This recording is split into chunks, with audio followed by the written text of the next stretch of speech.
Hey, Mark, fake banter for the intro. That's all I know how to do. Great. Good to be here. Welcome to Tuesdays with Stories. Hit her in the face with a surfboard. And then the duck fell out of his bag. Surf's up. And she didn't even flush. Knock, knock. Who's there?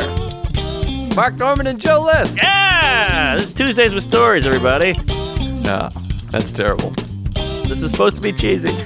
My radio is spitting at me. Hey, everybody, welcome to another season of Tuesdays with Stories. I'm Joe List, and over Hey, there Mark is, Norman. Oh, sorry. hey, maybe we should try to look at each other on the YouTube. Like, I do this, and then you do that. Oh, that's fun. You're not looking, though. But wait, I don't know how they're seeing it. How's it split on YouTube? I don't know. Shelby does that. He can make it so we look All at right. each other, right? Am I looking at you? I can't tell. You look the wrong way. Oh, shit. You go one way, the other guy goes the other way. Okay. Who cares? It was nothing anyways. But what can you do? Hey, I was thinking, your big rant the other day was such a hit. I think you might become a rant guy. What if you become like the new, you're like Mad Money, that guy on CNBC or whatever. I don't want to be the rant guy. I like being I fucking hate rants. People that rant are a bunch of fucking assholes. They're a bunch of cunts, and you're a cunt, and my mom's a You're fag, ranting and my right dad's now. an asshole. You're ranting about ranting. I know. That was the bit. I know. Yeah, I mean, I've had And a few rants out there, but Rant Hill, Rant Farm. I'm just doing There you ant go. puns. Rant But- uncle. Yeah, I always feel bad after rants. Like a half hour later, I'm Yeah. like, what am I doing? Who cares? Whatever. I'm the same way. It's almost like when you were a kid and you got into a fist fight with a guy and you hit him in the face and you're like, oh, I'm sorry, okay. You start crying. You always hit the guy. Then you feel bad. It's like a rant. You always pour out all these emotions. Then you feel weird after. Yeah, of course. Especially if people like after a rant or a fight or an argument, when people are like, I'm sorry, then you're just like, shit, me too. I don't know. Oh, yeah. I don't want to fight. Everybody's so confrontational now. It's all these comments and DMs and kill yourself and fuck you. And this is new. This is all kooky and I hate it all. Can't we just jerk each other off a little? Can't we all just get along? Get a dong. Who's that? Reginald Denny and Rodney King. Which one Good said restaurant. it? I think King said it. Yes, he said it. He had like an eyeball hanging out and he was bleeding. He's like, can't we all just get along? Yeah, it's funny because I was a kid then, and I never saw the actual video. I just saw the in living color. I didn't know that really happened. Yeah. Like, it's weird when you see things, you only see the spoof. Right. Yeah, good point. I saw a lot of SNLs. Like I saw Norm talking about OJ being a murderer. And I was like, I don't know what that's about. Yeah, there's a lot of... I'm trying to think of other sketches, but there's a lot of things like that you're like, oh, I just thought it was funny on its own. I didn't know about that thing. Yeah, maybe. I think as kids we were sheltered a little because we didn't watch the news as a 9-year-old. I mean, I know I didn't. I thought it was so boring. But now with Twitter and anal and all this Grindr and OnlyFans, these kids are seeing everything like front and center. Horrible shit. I think so. Hopefully they're protected a little bit. But I talk about this about my family. My family is so bad at protecting the kid. Like we'll have a big barbecue or whatever, and they're just talking about, because everyone drinks in my family. Everyone's like, did you see that guy that raped the 40 women? That was wild. And then little Cody's just trembling. He's like, Right. what? Right. They're like, yeah, people break into your house. And I've seen it happen in my family. I mean, I don't want to name names, but they're just like, yeah, there's a guy on the loose up in Maine. He breaks Right. into houses and he fucks the kids. Yeah. And you're like, shut up. Just shut up. Talk about fucking, Clarence Clemens or something fun. Right. I didn't know what a pedophile was till I was 68. Like, ironically, as a kid, you should know about pedophiles because you're the demo. But like, I didn't know what a pedophile was. So you go trick-or-treating, and my dad was like, all right, have fun out there. And my mom was like, what are you kidding? He's going to get put in a van, And I was like, why would somebody put me in a van? I didn't get it. Well, see, yeah. Well, I mean, they didn't tell us about the sex, but we were told we did have a secret word, chocolate chip ice cream. That was like if someone offers to pick you up. But I do remember, I tried to do a bit about this a long time ago, that to be safe with your kids, you have to fuck them up a little bit. I guess so, yeah. Because That's you do have to plant that idea of like, hey, we need a secret code in case someone tries to pick you up. And I'm like, well, who's going to try to pick me up? What? Right. But sorry. I was just going to say, I always clung to that more than the safety plan. I didn't think now we're being safe. I just thought, what the fuck? And I also was like clever enough or whatever to think, what if he doesn't ask me a question? What if he just picks me up and runs away with me? Right. Yeah, that's true. Because, it's always don't talk to strangers or don't, get in a weird van or pull your pants down at the park. But nobody ever talked about getting scooped. They scooped the niblets. Or napped. Napped is the only time, when it's a kid, it's the only time napped means taken away. Yeah, he napped me. Yeah, there's no adult napped or power napped. It's just kidnapped. That's it. Yeah, you never nap, a candy bar from the store. Right. I've napped many bars at the airport. What is that word, nap, kidnap? I think it softens it. Kidnap. It almost sounds cute. Yeah, it sounds like a snack. Right. But, yeah, we didn't know anything when I was a kid, and I remember we had this friend, JP, and his dad used to beat the shit out of him. His brother beat the shit out of him. His brother's name was Travis. They were real white trash. They wore wife beaters and tough dudes. And one time, my friend JP was dating a girl, and that was a big deal. We were like 14. He was fucking some girl or something. And we went to go meet his girlfriend. That's what you did back then. Whoever had a girlfriend, you just followed him. He's like, I'm going to go see my girlfriend. You go, great, we'll go. And so we went to his girlfriend's neighborhood, and there was a bunch of cops surrounding this area, and they're like, there's an ex-con in there. He escaped or something, or a convict, and he's in that neighborhood. And my friend JP was like, I don't care. I'm going in. I got to see my girl. And we were like, JP, no. And the cops are like, son, this is serious. You're 11 years old. There's a fucking murderer in that suburb somewhere. And he was like, blow me, copper. I'm going in. And we were like, no. And he went in. Wow. Anything to get laid, even at that age. I guess so, yeah. But I think we just didn't know the severity of it. No, you're so young, you're like, he'll be fine. What's a murderer anyway? I've seen TV. But I remember going to see, Candyman. I thought there was going to be a crazy black guy in a mirror with a knife. And then, we would drive through neighborhoods where my mother would be like, lock the door. Everyone lock the door up. And you'd be like, well, someone's going to open the door? What? Yes. There was a lot of fear penetrating my asshole at the time. And occasionally the news would slip on or whatever, but earthquake. I was a big baseball guy in '89. There was a big earthquake, so I became afraid of earthquakes. And all that shit was horrifying. I love the idea of a cute little list with your big old glasses on, your cockeyed teeth, just sitting on the carpet looking at the TV, and you're like, earthquake? What the fuck's an earthquake? Now you're trembling. You're skinny ass little white kid playing with a erector set. 100%. I mean, a couple things were off. Didn't have glasses then, but maybe it was Legos. But I started wearing glasses in my 40s. Oh, I didn't know. I figured you came out the womb with a couple of lens crafters on. No, for a while I did comedy, no glasses, and for a minute I had the Sinatra hat, cocked to the side. I had a Sinatra phase. I went on stage with Get out of here. Oh yeah, I was into the Rat Pack when I was 18. I wanted to live and drink whiskey and smoke, and it was cocked over here, over the side of my head. I was like a crooner. I did about 4 or 5 sets like that, except the hat I had was cheap. It wasn't a good Sinatra. It looked more like Indiana Jones. Yeah. And the bill was it was like a flimsy bill. Oh. So it just looked shitty, but I thought I would be after a big applause, I'd tip it and be like, ma'am. Oh, God, you're killing me here. I'm jizzing. This is so uncomfortable.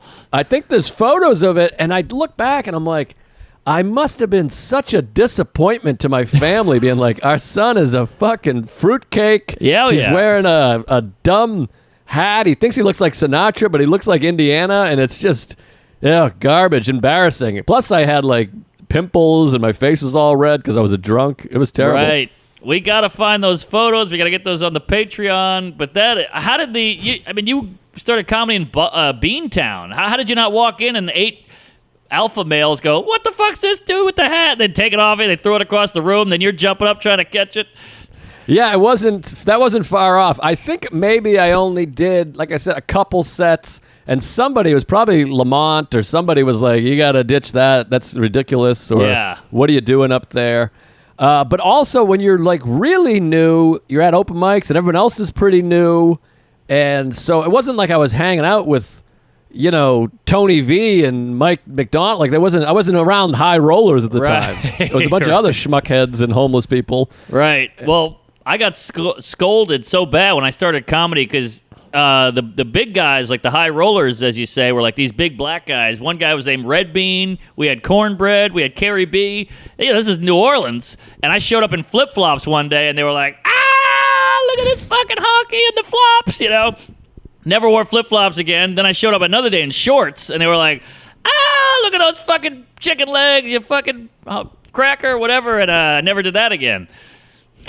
Yeah, it's a learning process. But I was just thinking about that where somebody, I forget who I was talking to or I saw, I can't remember what it was. I can't put my finger on it, but it was somebody, and I just thought, you always think like, man, if this person walked up to the cellar and it was Keith and Voss and Bobby, I mean, it would just be over. They would just have to leave and never come home again. I know. I put a blazer on once and got trashed. You just got to go low key and, blend in. Yeah, it's no good. Anything bold. Sarah has a really funny bit about if you want to wear a new hat, she's like, I got to start on Halloween. Get a costume that has a hat and then just leave it on and slowly get rid of the rest of the costume. Oh, that's great. That's great. Because otherwise, you show up and people are like, fucking gay hat, nice hat, you cunt. What are you trying to do? Exactly. Yeah, because comics, we're so desperate for something to say. So if you have anything out of the ordinary, like even a haircut, we'll call out because we're just like, I need something. Yeah, well, that's part of the reason we've talked about this before. I've never changed stylistically ever once in my life because my entire adult life has been with comedians. And even before that, all my high school friends were just like comics. It was all trash. Fuck you. You're gay, whatever. Yes. So I've just always been afraid to be like, try a new jean, a new pant. Yes. A new sneak. It's just, I'm sticking with the running sneaker and jeans. Yeah, and you want to blend in so bad. Even an apple. One time I was walking to the cellar, I was eating an apple, and I was like, let me finish this before I go in, or else I'll be Johnny Appleseed, or what are you, Steve Jobs? Nice apple. You come guzzling Nazi. I'm like, what? It's an apple. Yeah, it's no good. Sunday, whatever it was, Bob Kelly had a barbecue, and Keith was there. Yep. And it was just machine gun. Everyone was getting it, and I don't want to name names, but one person was like, I feel like I gained a little weight, and everyone's like, no, you look great. And he's like, what are you guys talking about? She's fat. She's a fat bitch. And he's like, and everyone's like, fuck you, Keith. He's like, I'm telling my truth. Like, I thought we were telling the truth. Are we truth tellers or what? He's like, you got saggy arms. You're fat. You're ugly. Yeah, truth to power, baby. It was refreshing though to be around some real shitting on. But I mean, this wasn't even ball busting. It was just like, you're fat. Just admit it. Your gut fat. Yeah, and you're a fat person. Yeah, I mean, the scale don't lie, fatty. I mean, it's all right there. And I, sadly and weirdly, as scary as that ball busting was, when I see it or hear it, I'm like, I feel like, we always talk about safe spaces all day. Safe spaces scare the shit out of me. Because if I say, or something, I feel like I'm going to get, scrubbed out of existence and, kicked out of society. But if you call me a homo and kick me in the balls and talk about my shoes, I'm like, all right, I feel safe here. Yeah, you want a non-safe space for us is a safe space. There it is. That's a sticker. You want to be able to say whatever. And Robert Kelly and I were talking about this, where hanging out with our crew and comics at the cellar, the worst you're going to get is, oh, come on, man. You got like a dude, what? Right. Jesus. There's that kind of thing. Or you kind of get like all right, that's a little, and you're like, okay, sorry, just wanted to, my bad. I remember, I'm not going to say any names, but it's somebody we all know. Everybody listening knows who this is. But we all have gone too far. We're constantly fucking with each other. And one guy was like, well, that's why your dad's dead. to another comic, and he was like, geez, come on, man. And that was it. He's talking about his dead father, and he was like, all right, what the hell are we doing? We went too far. And he was like, oh, sorry. And that was it. But then you say Jew face, and we do a press conference. The dad dead is way worse, but yet that got like all right. Never brought up again. The guy never got fired, but Jew face will get you put on a fucking guillotine. Yeah, well, I guess it's all in people's preference or how they want to be and live. And I understand some people don't want to live that way. Some people don't want to walk in and be like, hey, you fucking bald-headed douchebag. Your mother sucks dicks for fun. Whatever. Yeah. But that's where we feel comfortable and enjoy it. Yeah, but it feels like our side, or not our side, but our group loses immediately. Like their side, they're just saying that is wrong and that's final and that's definition official. Yours, whatever. Well, it makes it have to go into these certain spaces. This is where it gets tricky with social media. Because what happens is, and this has been discussed obviously before, maybe here and other places, but what happens in comedy when comics get in trouble is because, like our podcast, for instance, is a safe space for people that are into this kind of talking, irreverence and comedy and crazy. But if you took it and shot it out into the universe, those people hear it and they're like, what the fuck is this? I mean, like everyone here is signed into like, we're going to say crazy shit and it's fun and we're irreverent and we talk about, blowing our fathers on Christmas and kids getting sexed, all that shit. But when you take it out of context, like Tracy Morgan had the one where it was like, I can't believe he said this. Can you believe he said this? And you're like, well, he said it in a basement comedy club. And people paid money in exchange to hear crazy shit happen. Right. And you took it and put it on the fucking NBC News at 6:30. Yes. And of course you're not supposed to say it on the news. Of course. And if you notice, when he said it in the comedy club, the whole room erupts in laughter. So obviously, those people aren't upset. So what's the problem?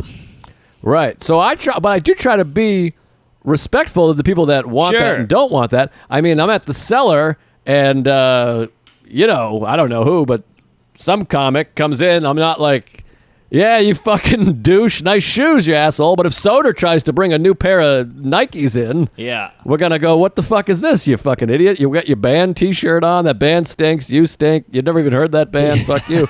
Whatever.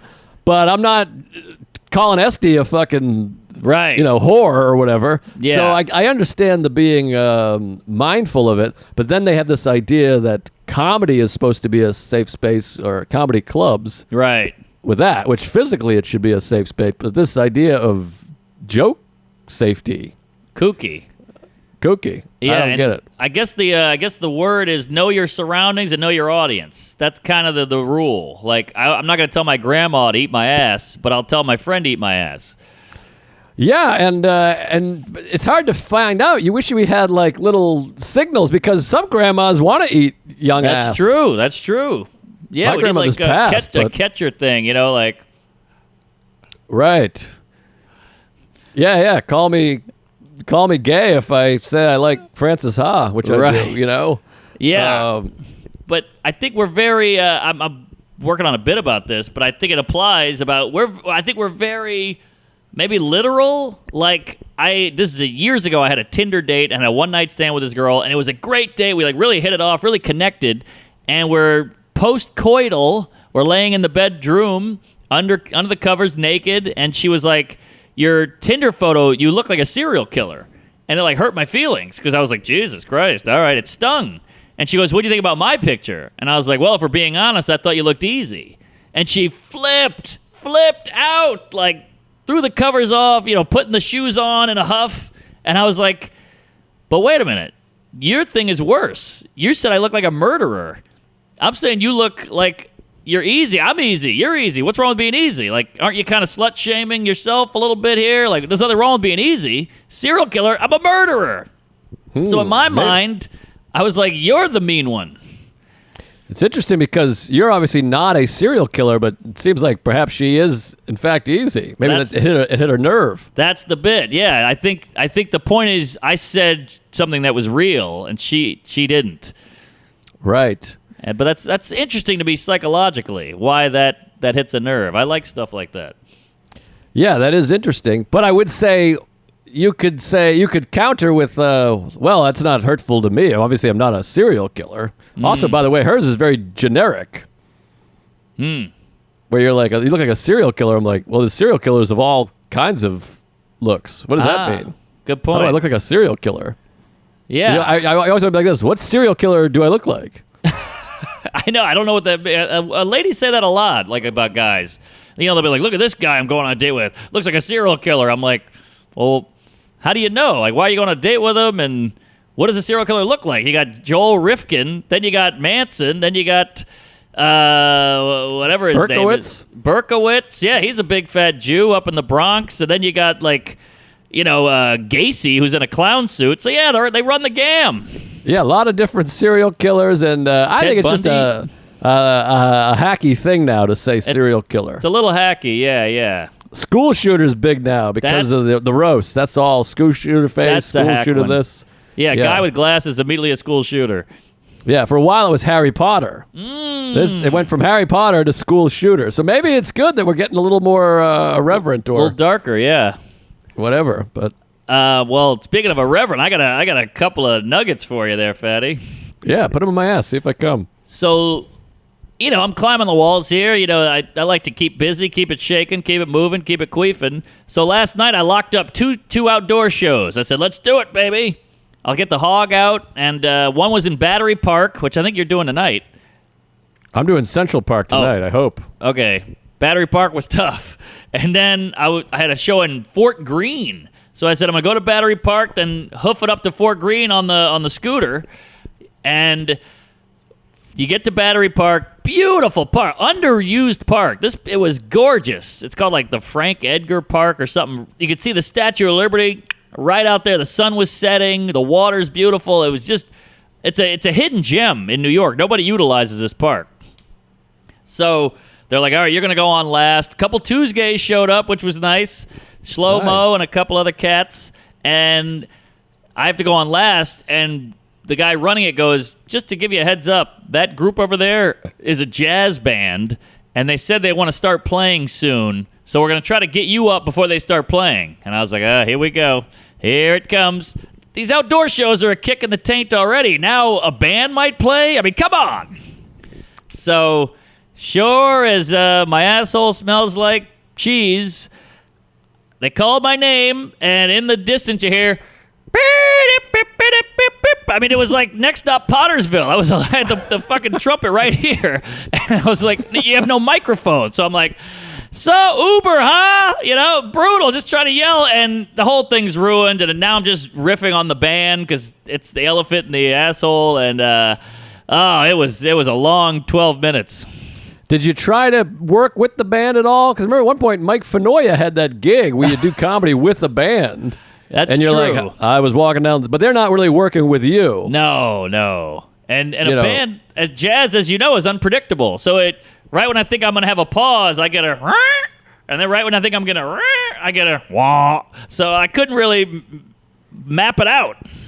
Yeah, that's tough to map because if you have a band working with you, Yes. it's quite fun because you can be like, and then it got crazy, and then they're like, Yes. whatever, they get it going for you. But if they're just whomping and whacking, forget about it. But it must have been fun for at least a few seconds when you walked up to jazz because it feels like a late night or like an old school late night. I guess, but again, if you have, the host has no mic, I have no mic, so it's just like, please welcome.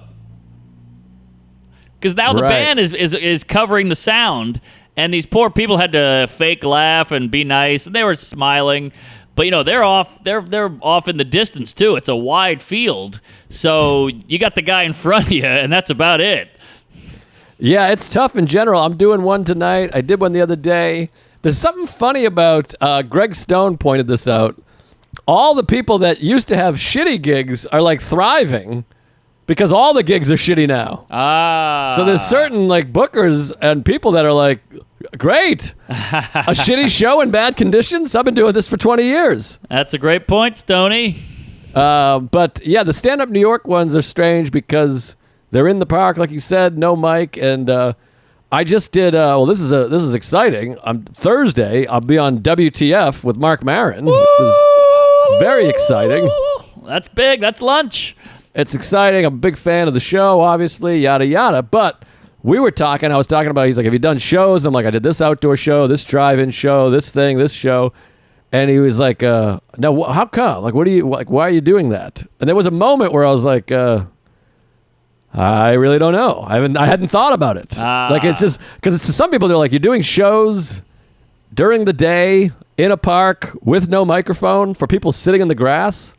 Why? Or people in their car, and I'm like, well, that's a great question. I think I didn't have an answer. Yeah. Because it's not for the money. I mean, like, the spot pay is okay, but $25, and then if you take the train, that's $5. But like, you're netting $17, Right. which is fine. But you're like, I don't know. And I guess it's just, I like telling jokes. Yeah. People are like, all right, I guess we're doing this now. I mean, part of it's like, I guess we're doing this, but also it's fun to tell jokes. Even on Zoom, I kind of like the Zoom shows. I like telling jokes too. It's like the Leno thing. You like telling somebody a joke they never heard, and you wrote it, and it's something to do. What are you gonna eat Velveeta and watch 90 Day Fiance the rest of your life? I'm outdoors. Like, I brought the girlfriend, and she was like, "This is kind of nice. It's beautiful out. It's kind of cool, and it's not as hot, and we're doing something. I got a White Claw in my hand and a boob in my other hand and a dick in my ass, and I'm having a nice night." Well, that's the thing too, is they're kind of judgment-free sets.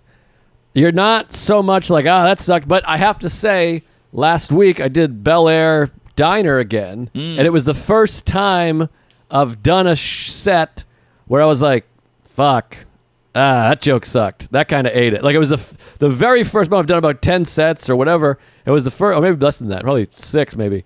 But it was the first time that I was like, that bit, that's no good. And I'm like, it's back. There's that feeling of like, I kind of suck. I haven't written anything. Maybe I lost it, and I hadn't had that in a while. So I know that feeling too well, and it stinks.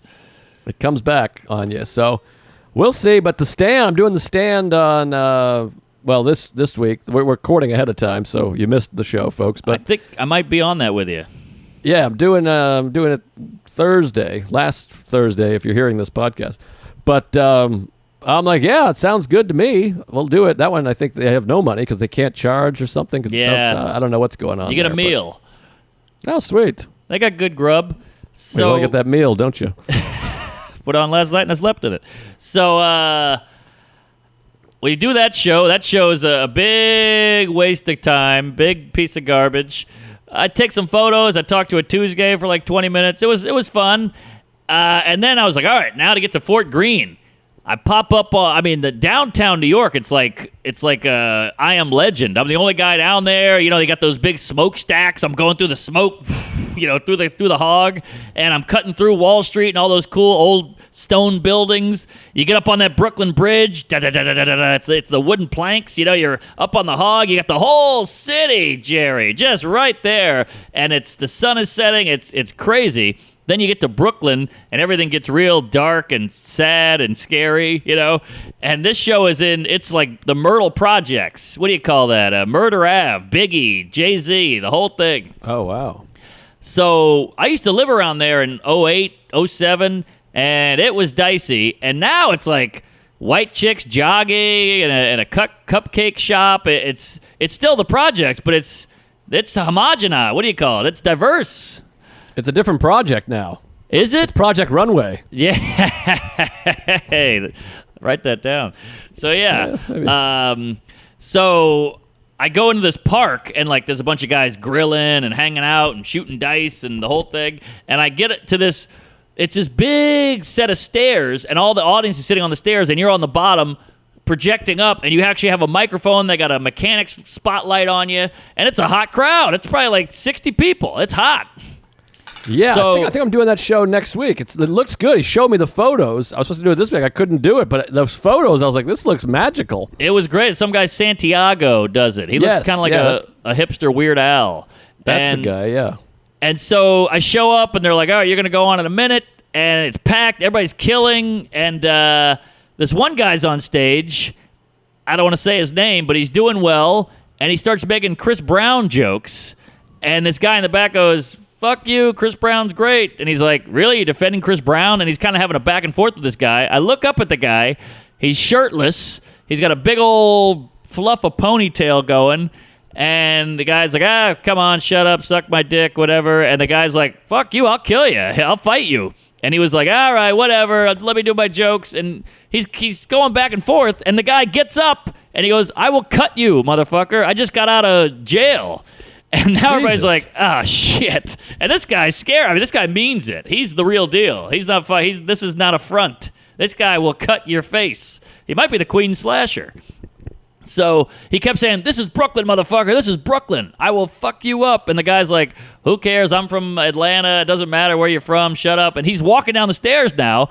And luckily, nobody's doing a thing. This little beefy guy just gets in front of the guy and goes, hey, take it easy, man. Don't go down any more steps. And the guy's like yelling over the other guy's shoulder. I couldn't believe what I was seeing. It was bananas. This is horrifying. I mean, I don't know if I want to do this gig now. I've seen the photos, but this is a different story altogether. No, I mean, I don't want to fight a knife guy. Do the gig, but here's the clinker. What was so fascinating was it was kind of like this, because it was probably 80% honkies in the audience, even though this is like deep Brooklyn, and it was like gentrification meets old Brooklyn. Like, I don't fuck around, I'll cut you, I went to jail. Like, so it was fascinating because you're like, hey, see, this is reality, folks. Like, I know it's all peace and love and whatever, but like, shit gets real here. It was an interesting dynamic. Wow, that is spicy. Did you go on after this or before this? Thank God there was a lady on after, and she's from Brooklyn. She's like, I went to high school a block away, and she had a great rebuttal because she was like, when I was in high school, all the guys would come here to fight. This was the fight spot, and now obviously it's still in the air or whatever. And the guy just left eventually, but he was pissed. Like, he would have cleaned that guy's clock without even thinking about it. That's what's scary about these shows is there's no doorman. You're just in the park. I mean, like, you could have just homeless people, which there's plenty of. Oh, yeah. And they could just come right up and shoot you, stab you, shank you, trick you, push you, moon you. I mean, they could really ruin the show. Yeah.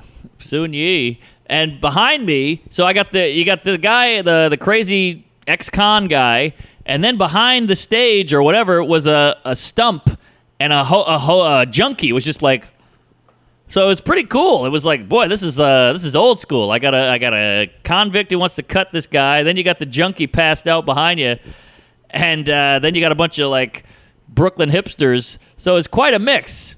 And these Brooklynites, they don't like dark humor. Like, I made fun of the junkie, that got zilch. I did some dark jokes about race, that got zilch. But then you go, I have anxiety, and they're like, you know. They're like, okay, we can get on board. Yeah. It's your privilege to have anxiety, though, Mark. Right. It was fascinating.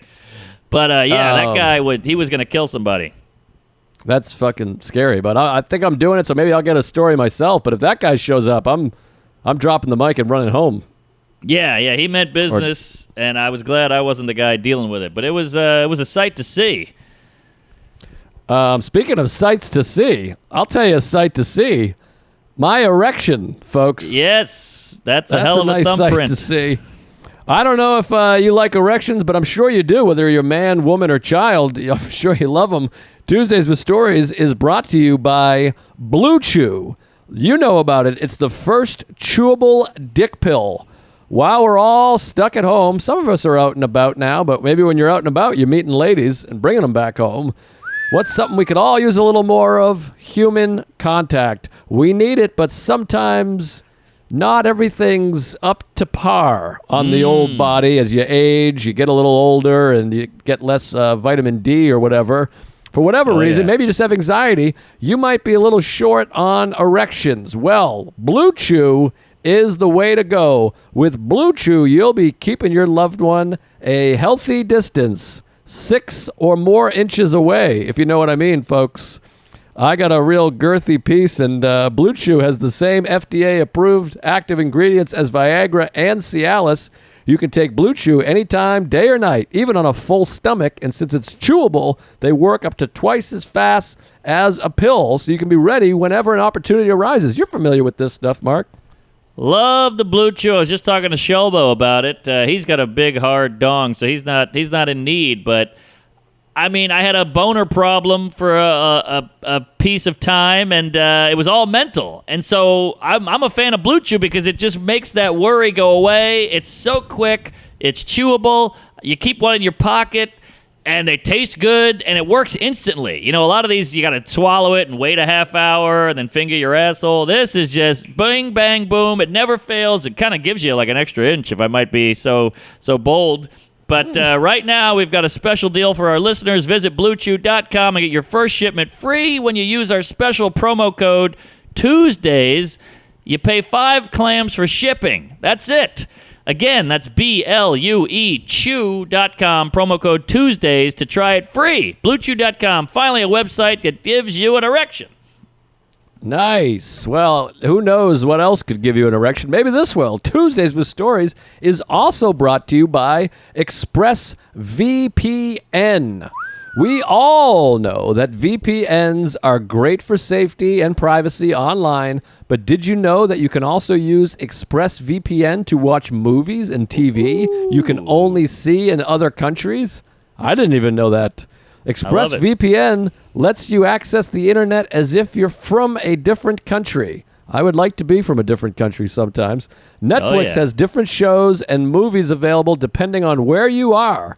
With ExpressVPN, you can unlock thousands of new shows and movies from streaming libraries around the globe. For instance, see every episode of Rick and Morty on Netflix France or every episode of Star Trek on Netflix UK. You like this stuff or what? You know about it. I love the VPN. You know, look, there are hundreds of VPNs out there, but ExpressVPN is ridiculously fast. You can stream anything in HD, quality with zero buffering. Nothing worse than buffering. You know, you're in the middle of a fucking barn burner, and then all of a sudden you see that pinwheel right up the pooper. Hate it. ExpressVPN works with many streaming services, Netflix, Amazon Prime, BBC iPlayer, YouTube, and many more. And you can choose from almost 100 different countries. Visit expressvpn.com/Tuesdays, and you can get an extra 3 months free. That's expressvpn.com/Tuesdays. One more time, expressvpn.com/Tuesdays, and watch it all. Woo! Thank you to our sponsors. And also, I mean, maybe you should do the talking on this one. I don't want to break any feathers or, ruffle. Break any high heels, but ruffle. That's it. Yes. But we have a Patreon if you enjoy that kind of thing. There is a Patreon that contains much more material. We got a bonus episode with Dan Soder, one with Stavros Halkias. We got another, as we sit here and record, we got another big guest on the docket, but you never know with these Hollywood types. Yeah, we got a big fish on the reel, but, these L.A. queefs, he might jump off the hook, if you know what I mean. Yeah. But right now, he's looking pretty good. Well, we'll see, but he's a real get. He may or may not be on there, and but yeah, he gave me the I should be. Don't you hate the I should be? When we record, I'm going to really trash him for this. Are you available? I should be. Yeah. You should be. That's what I should say. You should be available for this. And he's supposed to say, "You're damn right, I'm there, homo."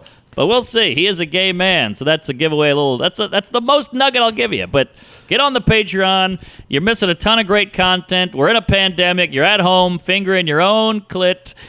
Might as well pipe it in and throw us a couple clams and enjoy some extra yucks. Yeah, and now that you know it's Joe Rogan we're talking about, I mean... well, he's bored in Texas, He's got to do something. That's a good name for an album, Bored in Texas.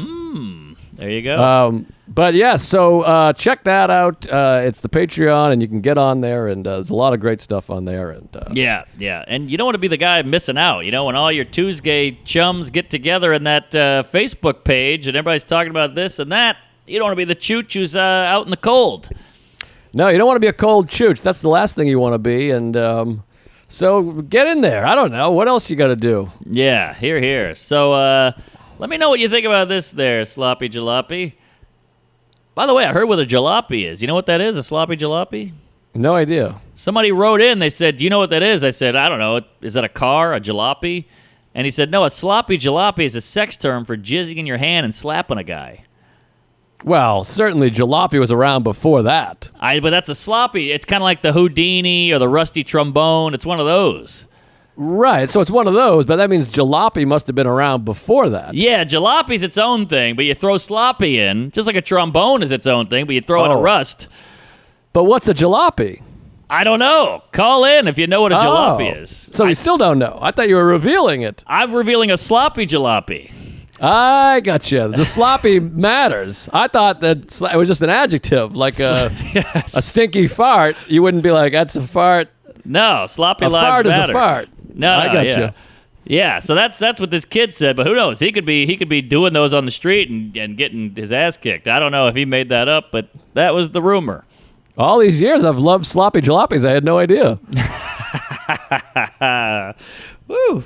That's how you get the Rona, is somebody hitting your face with their own semen. But how about this? So I've told you about the hobos are running rampant out here. It's Thunderdome with the derelicts.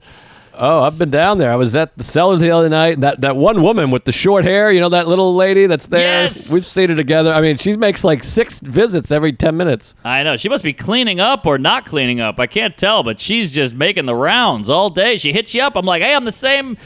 She must look at like people like the background of an old cartoon. You know, it's just the same shit in the background. Yeah, and by the way, she hasn't cleaned up in a while from the footage I've seen. I mean, she is a stinky lady. Yeah, she's got a branch in her hair and a leaf over here. Yeah, it's not looking good. But so me and the gal are sitting down at a nice outdoor establishment having some Thai food in the heat. Not a great choice when that tum yum is burning your asshole. But this lady comes up, you know, Tum normal. yum bum. What's that? Sorry. I said tum yum bum. Oh, hey, that's a good porn. Wasn't worth it. I apologize. That's fine. I don't want to miss a thing. So we're eating our spring roll or whatever, and this lady comes up, normal-looking lady, I don't know, 35, and she's got a little 5-year-old, 6-year-old in tow, and she goes, hey, you got $1? And I pull the old, I got no cash, keep it moving, sister. And she goes, well, it's her birthday. And I was like, geez. And the kid looks up with the big eyes and goes, it's my birthday. I'm 6 or whatever. And you're like, Jesus. And she's planted there. She won't leave. You're at the table, so you can't leave either. And she's like, it's her birthday. And I'm like, oh, yeah. All right, well, I don't have any cash. She goes, I got Cash App. I got Venmo.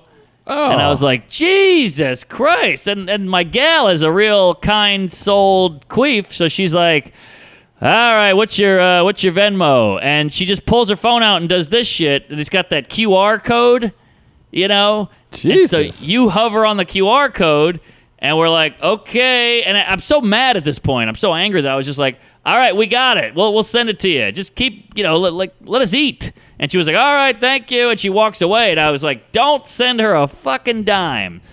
She pushed it.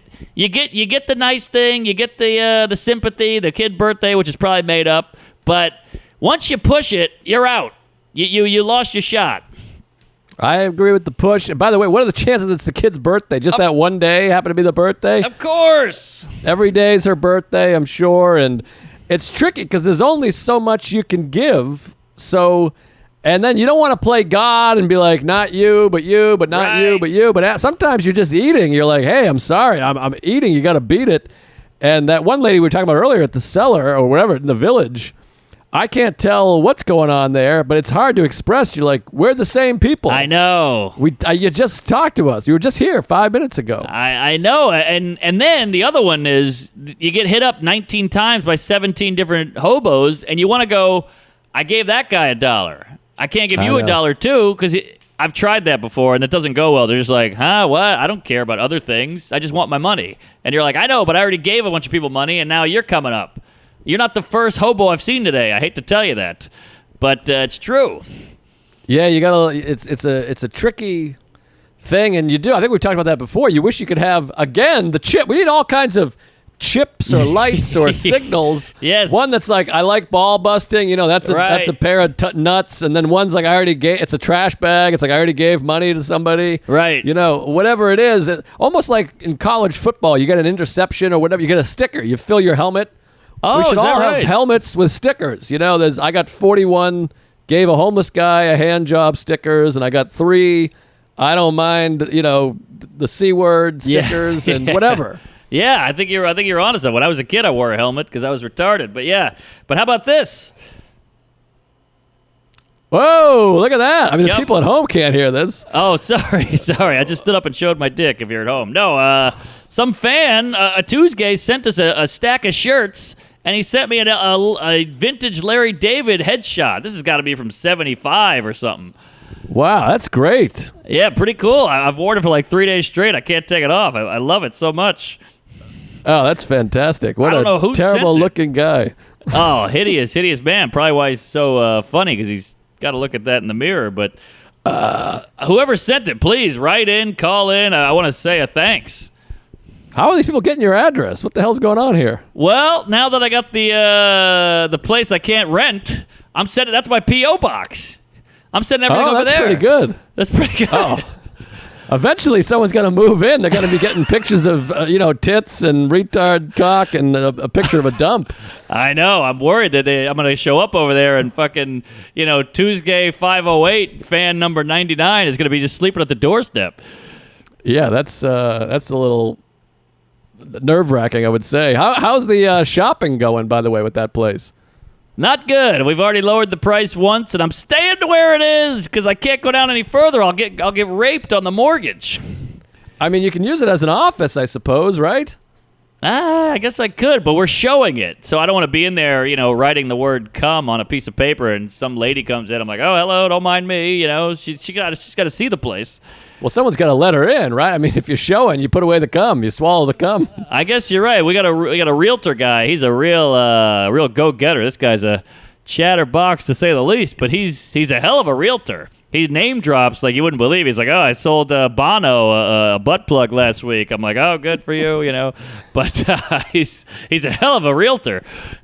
It's such a fascinating job that these jobs, I feel like, I'm sure I'm wrong because I don't want to be like one of these guys that's like, "Oh, I can do comedy. I'm funny at the office. My dick's small, and I told my dad about it, and he laughed," or whatever. Yeah, but that's a good bit. A realtor, I like that. A realtor, which doesn't even, I always thought it was a realtor. I can't tell how many syllables are in that word. I don't know what's what. It's like nuclear. Is it nuclear or nuclear?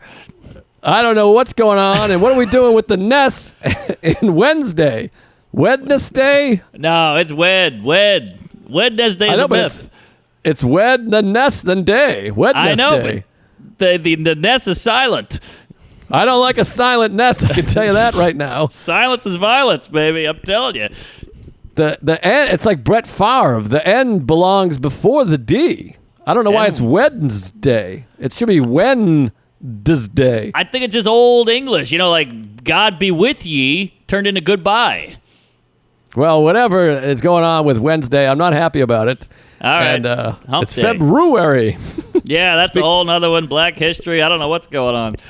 But anyways, the realtor, I mean, I feel like I could do that. You show up, you walk in, you go, "Here's the door. This is a nice door." And then you go in, you go, "Look at, here's the bedroom. It's spacious." And, you can fuck in here. And then there's the closet. You put your clothes in there. I mean, how hard is it to sell a home? I guarantee you could do it. And I think that's why a lot of people get out of rehab and they're like, "I got my real estate license," and they put on a pantsuit and a clipboard and they go show off a bunch of places. They make $1 million. Every Tom, Dick, and Queef face is doing real estate. Well, yeah, it feels like the house sells itself, which I'm sure is a saying somewhere in the Bible or whatever. But I think it definitely feels Deuteronomy.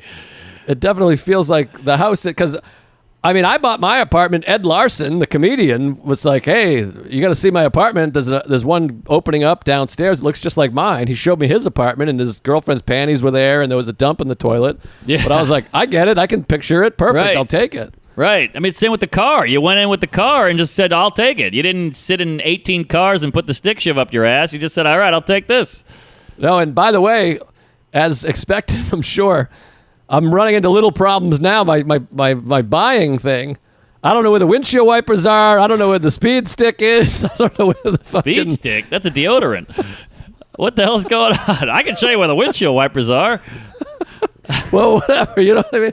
I'm going to back up. There's a beep and a queef, and I don't know what's what. I had to go get a photo inspection for the insurance company. A photo and it was inspection? It was so emasculating. The insurance company needs photos to make sure there's no damage and whatever. So I went there to get the photo inspection, and it was so emasculating. It's like a young girl, attractive woman. She's like 22, Latino, and she's like, "You got the speed sweeps in there?" And I'm like, "I don't know what that is." And she's like, "You got the leather boops?" And I'm like, "I don't know what that is." She's like, "You got the backup tits?" And I'm like, I don't know what anything is. I'm like, "Just go look at it. It's red. That's all I know." It's got 4 wheels, you cunt. So she came out and did a little checklist and took some photos. And then even then she handed me the thing. I'm like, "And who is this for?" "This is for the registration." She's like, "No, the registration." And then she looked over. She's like, "You have a registration. It's right there." And I was like, "Oh, I don't know." She's like, "You're Yikes. registered. You have a license." She's like, "This is for the insurance company." She's like, "Do you know what you're doing here?" And I'm like, "I have no idea. They told me to drive here at 10:30 on Tuesday." Wow. Well, you should know the registration in case you get pulled over as a black man. You might get pulled over and you want to have all that ready. Well, I have that shit in the glove compartment, I think. I stuck that in my ass. I don't know if I need an easy pass or whatever, but get I'm one. definitely, I don't know where anything is in the car. All right. Well, maybe we'll do a fun video of you finding. I want to film you and you going. You're like, "Oh, here's the turn signal and the wiper fluid jizzes on your face." That could be a fun little Laurel and Hardy. That's not bad. Hey, here comes a fart. Maybe it'll be funny. Here we go. It was terrible. It was a little damn. snapper. It smells weird, but it wasn't funny. Sorry. I didn't get anything, but yeah. Oof, it stinks horribly. Yeah, get the car. Come down to the cellar. We'll share a wing and an ice cream and get a milkshake with 2 straws and live it up. Because what else are we doing with our lives? But yeah, like those cars. I mean, that's why I like old cars. It's got a blinker, it's got a steering wheel, it's got a radio, and that's it. Now they got cruise control, and I don't get heated seats. Who needs a heated seat? Oh, you're crazy. Have you used one in the winter? They're unbelievable. I mean, are seats that cold? I've never gotten in a car and been like, "God, the fucking vinyl. Jeez, it's freezing my tits off." Well, it's not the seat that's cold. It's the earth and the life that's cold, but it heats you immediately. It's like laying I down on see. the hot sun. It's see. quite nice. You can really toast up quick. What's a fun trick to do is in the summer is you slyly hit the passenger seat one and then let them heat up, and they think they're all fucked up. They think they're having a stroke, and then you go, I got you with the thing. I guess, but I feel like you put a heated seat on. I mean, when I was a kid, I grew up with an electric blanket. That thing warmed you like a fat mom, and I'd feel like I'd doze right off to La La Land. Well, yeah, I guess you gotta try to stay awake. That's tricky. But some of them, by the way, have the cooling seats. I've been in a fancy car. They got the seats that they blow cool air. Ooh, I like that. That I like. Because there's nothing worse than getting that hot car. Well, it's the same principle, but no, the seat heat is good. All right. Seat heat is good, but you know what I mean? Like the steering wheel used to be a round wheel with a horn in the middle. Now it's a round wheel with 19 twitches and tweaks and queefs all popping out of it. Little levers. Well, this thing has a thing I had never heard about, and this is pretty cool. It has there's cruise control, but this is another button that keeps you the same distance behind the car in front of you. I like that. So normally when you got cruise control going, if the asshole in front of you is slowing down, you got to take cruise control off and slow down or whatever. This one just goes, I'm 8 feet behind that guy, and then you just cruise behind that guy. Hey, some people need that in their human body for a little social dist. I agree with that. Yeah. I told you my idea for the car. Please. Probably a long time ago. This is probably a rerun, but I think this idea is good. The brake light system goes by a tone of red or like a 10 lights that show you how hard the person's hitting the brake. Like an Amber Alert. It gets darker. Exactly. So I've definitely talked about this on the pod, but I don't if remember you just touch a brake slightly, the brake light comes on. Yes. The same light that comes on if you slam on the brakes. So how often are you driving and you see brake lights and you go, ah! Yeah. And then you realize they're just fucking slowing down a mile per hour. It should show the urgency with which they're hitting the brakes. Interesting. Well, I don't see color, so that could be tough. But if you make it like an EQ, like you're saying, you show the whole up. What do you call it? Graduating, gradual rise. Yeah, like a phone battery, or the phone reception thing. Yes, like a Heil. A vertical, yes. I see. Oh, that's good, man. I like that. That's a pretty good idea. I think I've even thought you could have green lights for when they're accelerating, because sometimes if they're just cruising, you can then all right, their foot's off the accelerator now, so they're slowing down even though they're not braking. Ooh, that's gold, baby. This is something. Maybe Elon Musk can take this, and this will be the evidence that I invented it. The only problem is it'll cut down on aesthetics, because you want a nice sharp brake light, but how big would it have to be to have the variations? Like the EQ. Well, I don't know, and I think the other issue would be safety, because they'd be like, no, we don't want that. We want people to fucking brake when they see brakes. That's a good point as well. Because they teach you in driving, if you see red, you should be covering the brake at the very least. You should be slowing down in some way. Yeah. You know why whatever. It's red? I learned this from Neil deGrasse Ty. No, I assume it has something to do with ladies' periods. It is, yeah. It's a miscarriage, basically. You see, your brain thinks blood, and it just thinks like, oh, shit, bad problem. So you hit the brakes. That's why traffic lights are red that say stop. Is that true? That's what he said. Oh, no kidding. Wow. Yeah, so he also said that means if our blood was green, red would mean go, and green would be stop. Wow, that's fascinating. Yeah, he's good. He's good. I like that guy. Yeah, he's something. I did Conan. He was on. He didn't seem to like me very much. Well, I did his radio show, whatever it's called, Cosmos or Cosmo Kramer, I don't know, and I was Cosmo. pretty blue, and he was not into it. Yeah, he didn't like my shit either. I don't know. I mean, I walked over. He had a little puss on his face, and it was a bummer, but what can you do? He seems like he does all the fun podcasts. I don't know. I can't imagine him being offended or anything. I don't know if he was offended. He might have just thought I stunk. Oh, all right. Well, that I could see. Because some people stink, and they're not offensive. They just stink. Oh, there's a lot of that. Yeah, my dad. But we got to start to wrap it up here, but I want to say the fans have probably already seen it on social media. We have an official date for the special. It's this Thursday, 2 days from now, August 6th. On YouTube. It'll be Comedy Central's YouTube. They threw me some dough to cover the costs, and they're sticking it on their thing, and they got several million subscribers, so I'm hoping that means something. And the trailer's up now, and that's already got comments saying trash with 4 A's in the middle of it. So sorry get about ready. that one. We're doing a premiere.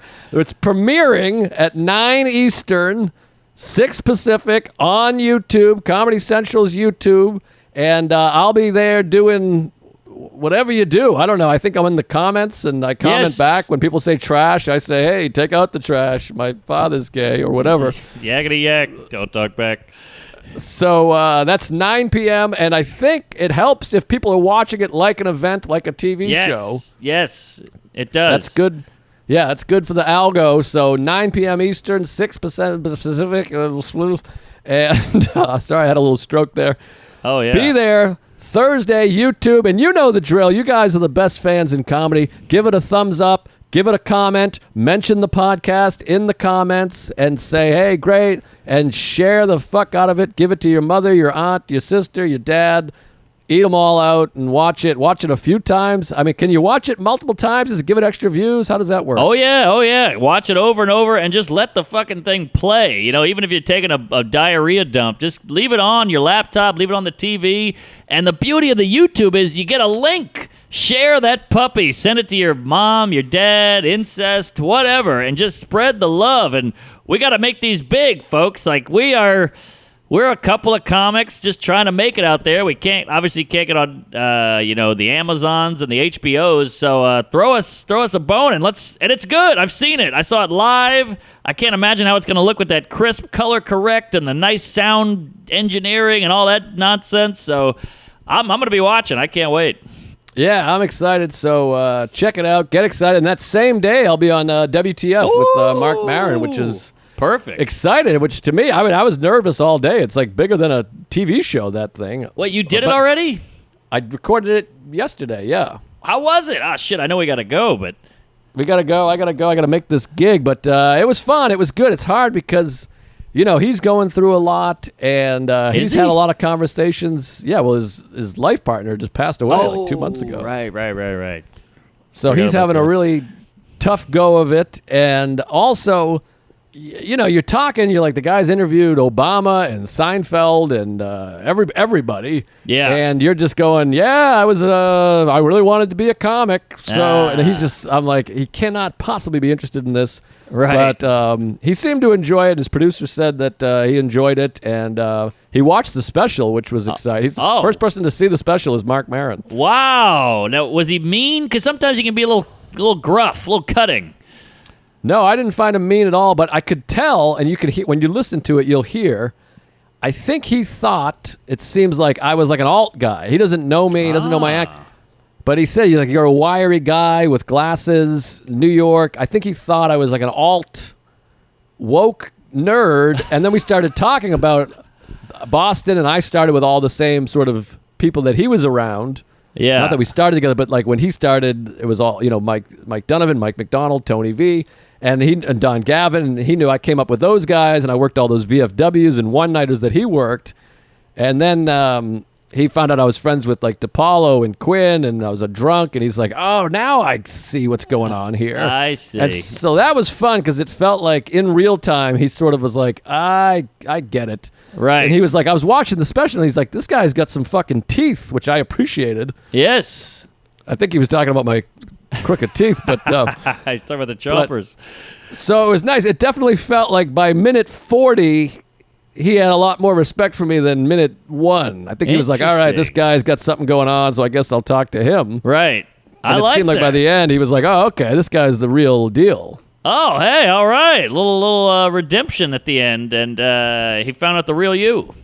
Yeah, so that's how I sort of perceived it, and he said he enjoyed the special, and he laughed a few times, and I felt for it because I've spent so much time listening to the show, and I know him so well from the show, but I don't know him personally at all, so it's hard because you want to be like, I'm so sorry for what you're going through, and fucking, you just want to be, friends because it's a comic. Yes. And so it's weird to kind of do an interview, and but I think it was good. I hope he enjoyed it, and I hope people enjoy it. And we discussed this on the podcast. If you're a fan of this show, you're going to listen to it and hear a ton of shit you've already heard. But just, he said this before on WTF, and I was quoting him, but you're like, just hear it all again and just wait for everyone else to catch up, because most of the people have never heard of me. Even though you've been listening to me for years, you're going to have to hear the shit in the shoe and the drinking and the thing again. Yeah, but, that's a good point. Just bear through it because the other fucking 350 million people haven't heard about it. Right. And right now I'm topped out at about 40,000 fans, and I could really use we do. We're guilty. 50,000. Well, we're guilty of that too. I mean, how many Larry David interviews have we listened to and been excited about? And then you're like, oh, yeah, you got on stage. You walked off after 2 seconds. You were a cab driver. Fridays. We know every fucking millisecond of that. Yeah, exactly. So it's going to be that. So maybe it's funny. I'm like coming apart. I'm like, don't listen to it. It stinks. It sucks. You don't want to hear this. But no, we had some laughs. It was pretty good. So that's on. You can hear that Thursday morning. And then at 9 p.m. Eastern, go watch the special on YouTube. And I'll be there sobbing. Yeah, I can't wait. And we're all going to watch in real time. And last thing I'll say, it's one of the great things about showbiz is you listen to that show and you get to be on a show you're a fan of. That's one of the beautiful things. Those are rare moments in show business. Yeah, it's crazy. It was exciting. So, it was awesome. So check it out. I got to run because I'm going to be late for a spot. I can't believe this. I got to leave. 20 minutes late. Don't even fret. I know, and Sarah's on the show too, so I'm responsible for getting her there on time. So well, don't you have you got the Sentra? I got the Sentra, but the gig starts in 30 minutes. You got to park. I got to figure out, how to start the thing. Watch out for those windshields. Those wipers will get you. All right. I'll see you in hell, Fatty. Go kill it. Take it easy. Comedy. Queef. Praise all out. Fuck.